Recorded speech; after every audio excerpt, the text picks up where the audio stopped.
ವಾಪಸ್ ಅಂತ. ನಾವು 50 ರೂಪಾಯಿ ಹಾಕಿದಾಗ ನಮಗೆ 100 ರೂಪಾಯಿ ಬಂದಾಗ ಅಡ್ಡಿಲ್ಲಪ್ಪ ಅಂತ. ಮತ್ತು 50 ರೂಪಾಯಿದಾಗ ಬರೀ 25 ರೂಪಾಯಿ ಬರ್ತಂದ್ರೆ ಬದುಕೋರು ಹೆಂಗೆ ನೀವು? ಅದಾಗಿದ್ದು ಇವತ್ತು ಪರಿಸ್ಥಿತಿ. ಕಬ್ಬಿಂದ ದೊಡ್ಡ ಲಾಭ ಅಂತ ಹೇಳ್ಕೊಳ್ಳೋಂಥ ಕಬ್ಬಿನ ಒಂದು ಏನು ಕಮರ್ಷಿಯಲ್ ಕ್ರಾಪ್ ಅಂತ ಕರ್ಕೊಳ್ತೀವಿ, ಅದ್ರ ಪರಿಸ್ಥಿತಿ ಹೆಂಗಾದ್ರೆ ನಾವು ಪ್ರತಿ ಟನ್ನಿಗೂ 1,000-1,200 ರೂಪಾಯಿ ಲಾಸ್ ಮಾಡ್ಕೊಳ್ತಾ ಇರ್ತೀವಿ. ಅದನ್ನು ಹಲವು ಸಲ ಚರ್ಚೆ ಮಾಡಿದ್ದೀನಿ ನಾನು. 1000 ಸಣ್ಣ ವಿಷಯ ಆಯ್ತಿಲ್ರಿ, 1,000 ರೂಪಾಯಿ ಒಂದು ಟನ್ನಿಗೆ ಲಾಸ್ ಆದರೆ ಎಷ್ಟು ಲಾಸ್ ಆಯಿತು? ತೂಕದಲ್ಲಿ ಬೆಳೆದು ಬಂತು, ಎಲ್ಲನೂ ಬಂದ್ರಿ. ಒಂದು ರೀತಿ ಮೋಸ ಹೋಗೋದಿಲ್ಲ. ಮತ್ತು ಉಳಿದ ಬೆಳೆಗಳಂತ ಮಾರ್ಕೆಟ್ ಇಲ್ಲ, ಅವಕ್ಕೆ ಮಾರ್ಕೆಟ್ ಇಲ್ಲ. ಅವ್ರು ಬೆಳೆದ ಬೆಳೆಗೆ ಎಲ್ಲಿ ಹೋದು ಹಾಕಿ ಬಂದುಬಿಡೋದು. ಯಾವುದೋ ಗೋಡ ಅನ್ಕೋ ಯಾರೋ ವ್ಯಾಪಾರಿಗೆ ಕೊಟ್ಟು ಬಂದುಬಿಡೋದು ಬಂದು ರೇಟಿಗೆ. ಕಾಳುಗಳು ದ್ವಿದಳ ಕಾಳುಗಳಿಂದ ಭಾಳ ತುಟ್ಟಿದ್ದಾವೆ ಮಾರ್ಕೆಟ್ಗೆ. ಯಾವ ರೀತಿ ಮಾರ್ತಾರಪ್ಪ ಅವತ್ತನ್ನು ನಿಮಗೆ ಗೊತ್ತದ, ಹೇಳುವಂಥ ಅವಶ್ಯಕತೆ ಇಲ್ಲ. ಅಂದ್ರೆ ನಾನು ಅನ್ನೋದು ಏನಪ್ಪ ಅಂತಂದರೆ ಎಲ್ಲ ಬೆಳೆಗಳಿಗೆ ಇವ್ರು ಮಾರ್ಕೆಟ್ ಮಾಡ್ಕೊಳ್ಳೋ ತನಕ, ಅಂದರೆ ಗೋಡಾವನ್ನು ಕಟ್ಕೊಂಡು ತಮ್ಮ ಪ್ರತಿ ಹಳ್ಳಿಗೂ ಮಾರ್ಕೆಟ್ ಮಾಡೋ ತನಕ ರೈತರು ಉದ್ಧಾರ ಇಲ್ಲ. ಇದನ್ನು ಮಾಡಿಸ್ಬೇಕಾಗಿದ್ರೆ ಸರ್ಕಾರ ಯಾವುದೂ ಒಪ್ಪುವುದಿಲ್ಲ.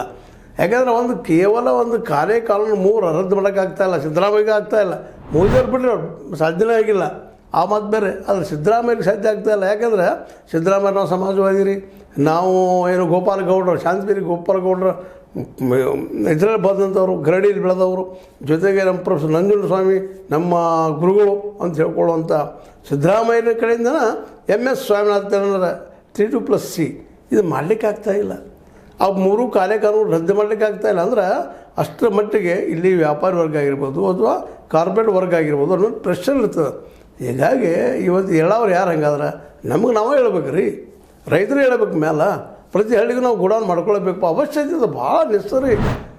ಗೋಡಾವನ ಪ್ಲಸ್ ಪ್ರತಿಯೊಂದು ಹಳ್ಳಿ ನೀರಿನ ವ್ಯವಸ್ಥೆ.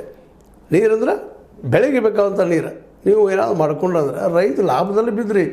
ಯಾರು ಬೇಕಾದ್ರೂ ಬಂದು ಒಯ್ತಾರೆ. ಈಗ ಮತ್ತು ರೋಡ್ ಬಳಸಕ್ಕಂತ ಎಲ್ಲ ಶಾಸಕರು ಮುಂದೆ ಈಗ 200 ಏನಂದೆ ನಾವು 224 ಮಂದಿ ಎಲ್ಲರೂ ಮುಂದೆ. ಯಾಕಂತಂದ್ರೆ 40% ಹೊಡ್ಯಾಕೋ 60% ಹೊಡ್ಯಾಕೋ ಅನುಕೂಲ ಐತಲ್ಲ. ಮತ್ತು ರೋಡ್ ಎಲ್ಲ ಕಡೆ ಆಗ್ಲಿಕ್ಕಿದ್ದಾವೆ ಇವತ್ತು. ಹೀಗಾಗಿ ಯಾರು ವ್ಯಾಪಾರಿಗಳು ಬಂದು ಗೋಡಾನು ಬಂದು ತೊಗೊಂಡು ಹೋಗ್ತಾರೆ, ಅವ್ರಿಗೂ ಲಾಭ ಇರ್ತದೆ. ಅಂದ್ರೆ ಅದಕ್ಕೆ ಎಣ್ಣೆ ಕಾಳುಗಳಾಗಿರ್ಬೋದು, ಮತ್ತೇನೋ ಆಗಿರ್ಬೋದು, ಅಥವಾ ಇವು ನಮ್ಮ